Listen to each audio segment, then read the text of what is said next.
अस्सलामुअलैकुम नाज़रीन, उम्मीद है आप खैरियत से होंगे। आज हम बनाएंगे आलू मेथी का सालन। मेथी के बारे में नबी करीम सल्लल्लाहु अलैहि वसल्लम का इरशाद है कि अगर इसके फ़वाइद हमें मालूम हो जाएं तो लोग सोने के इवज़ इसको ख़रीदें, इसकी इतनी अहमियत है। रेसिपी स्टार्ट करेंगे। सबसे पहले हमने कढ़ाई में 1 कप ऑयल लेना है। ऑयल लेने के बाद मीडियम साइज़ का हमने एक प्याज लेना है। उसको काट के हमने लाइट ब्राउन कर लेना है।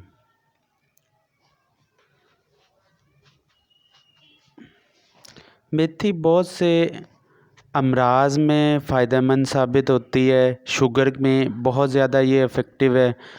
अगर शुगर का मरीज़ मेथी का इस्तेमाल करता है उसको इससे बहुत ज़्यादा फ़वाइद हासिल होते हैं। अदरक लहसुन का पेस्ट हम 1 चम्मच इसके अंदर शामिल करेंगे। जब प्याज लाइट ब्राउन हो जाएंगे उसके बाद हम इसमें शामिल करेंगे अदरक लहसुन का पेस्ट। चम्मच हिलाते जाना है साथ साथ और इसको भूनना है ताकि लहसुन की स्मेल ना आए।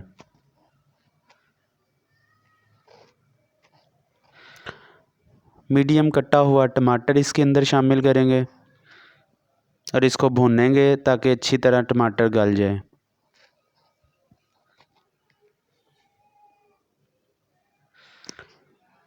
एक चम्मच नमक शामिल करेंगे, आप हस्बे ज़ायका भी डाल सकते हैं। सुर्ख मिर्च पिसी हुई 1 चम्मच शामिल करेंगे। 1 चम्मच पिसा हुआ धनिया शामिल करेंगे। आधा चम्मच हल्दी का शामिल करना है।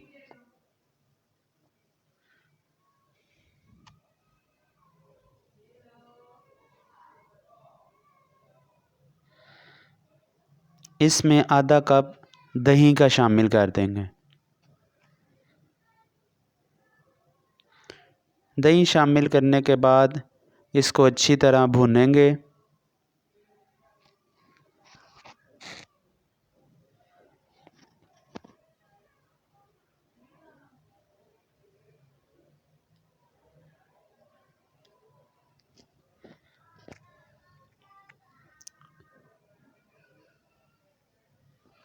मेथी लेकर 1 किलो मेथी को काट लिया था। ये तकरीबन आधा किलो के करीब रह जाएगी क्योंकि इसके अंदर से इसका पिछला हिस्सा काट देते हैं और पत्ते पत्ते सिर्फ़ उसको कट करके मैंने पानी में भिगो दिया था, वो इसके अंदर शामिल किए।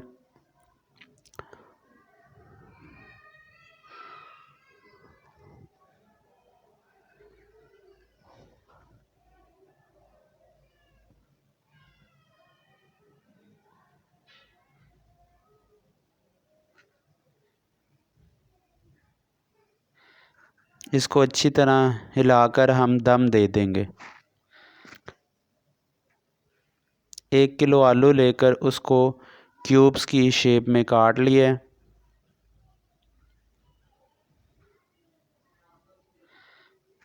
बीस मिनट दम देने के बाद मेथी गल जाएगी और इस शक्ल में आ जाएगी।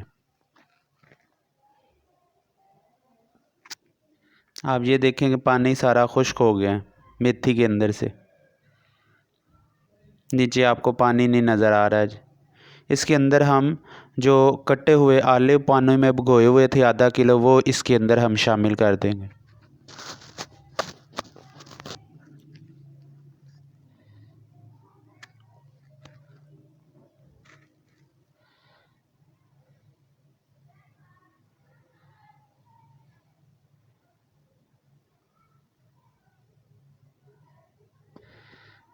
आलू शामिल करने के बाद मिक्स करेंगे। 2 से 3 मिनट भूनने के बाद हम दम लगा देंगे ताकि आलू अच्छी तरह गल जाएं। ये जी हमारा ढाबा स्टाइल आलू मेथी का सालन तैयार है। अगर पसंद आए तो रेसिपी को लाइक कीजिएगा, चैनल सब्सक्राइब कीजिएगा और कमेंट सेक्शन में कमेंट्स कीजिएगा।